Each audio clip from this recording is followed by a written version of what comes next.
Hi there. Thank you so much for taking your time out today to speak to us about Echo. I watched first few episodes, loved it, can't wait to watch the rest of the series. So I'm going to first off just ask you, what's been your biggest highlight working on Echo? Biggest highlight, I think, was working with Alaka Cox. I cannot say enough about that woman. She's a new actor. She's a first-time actor, and her entire filmmaking experience prior to this show was a few days on Hawkeye.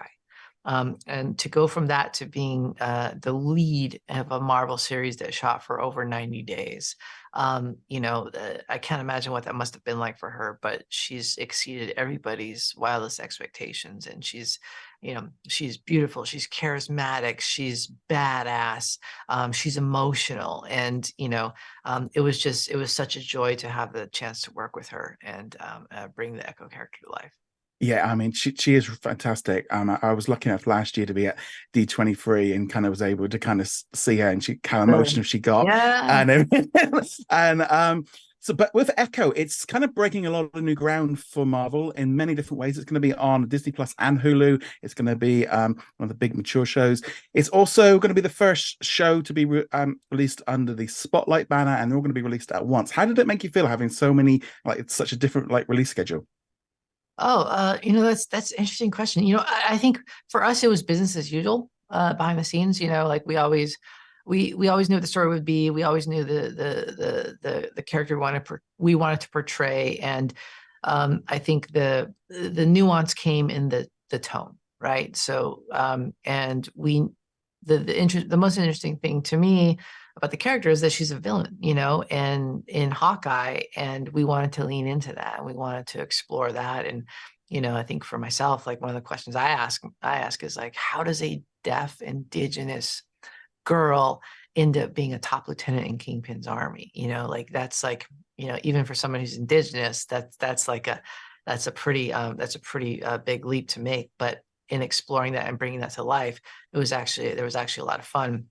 And so once we kind of knew what our landscape was, it was just all about leaning in and telling that story. And and I think the other thing is, because the character's a villain, and because we're not dealing with, like, the fate of the universe, and we're not dealing with, like, these, like, big, huge cosmic sort of consequences. We don't have characters that are immortal, that have been here since the beginning of time.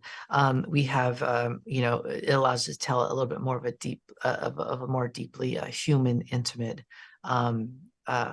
story.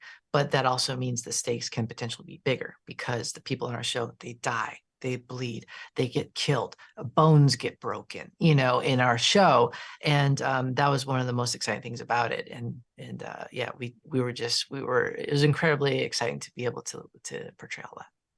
And you mentioned it. I mean, the series does a fantastic job in representing people with disabilities and also with Native American culture.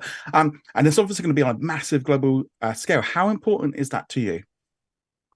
Um, yeah, I think representation, it's interesting because people talk about, like, we need diversity, we need representation, but for me, that's just my normal life. It's not something I think about. It's not something that I actively pursue. It's just something I do. Because I Yeah. am diverse. I am from, I represent multiple marginalized, diverse communities. And so for me, it was a no-brainer that when we had a character who was indigenous, we had to involve indigenous creatives both in front of and behind the camera. And that meant that even though I'm indigenous, I'm not deaf. So that meant we had to have deaf individuals both in front of and behind the camera. We had deaf and indigenous writers, we had deaf and indigenous consultants, we had deaf and indigenous actors in front of the camera. So for myself, what I sort of, like, go about is what I would describe as my normal waking life and everyday sort of going about the world. It was incredibly exciting to just bring that into a TV series. That's cool. And also, did you go back and watch like the Netflix Daredevil shows to kind of get a guide of how to handle like your scenes like with Daredevil and Kingpin? Or did you come Oh, into it fresh? well, I'd seen them. I'm a fan of the Netflix Daredevil series. Did I go back and watch them for this? But Actually, the season 3, when we were developing the Kingpin character, like we always talked about in the writers' room, this idea that Kingpin's superpower is, and also the comic books, right?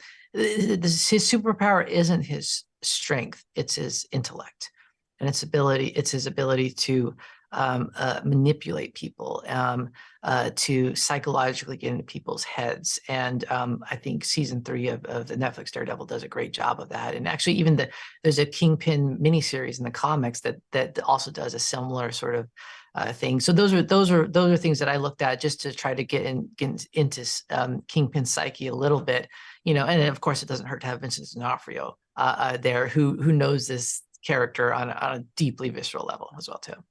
That's fantastic. Like I said, I've really enjoyed those episodes. Looking forward to watching the last few when they come out on January the 10th of next year, or this year now. But again, thank you so much and for taking the time out to speak to me today. And thank you again for coming over to the UK for this event. Thank you so much. Thanks for having me. Thank you. Cheers.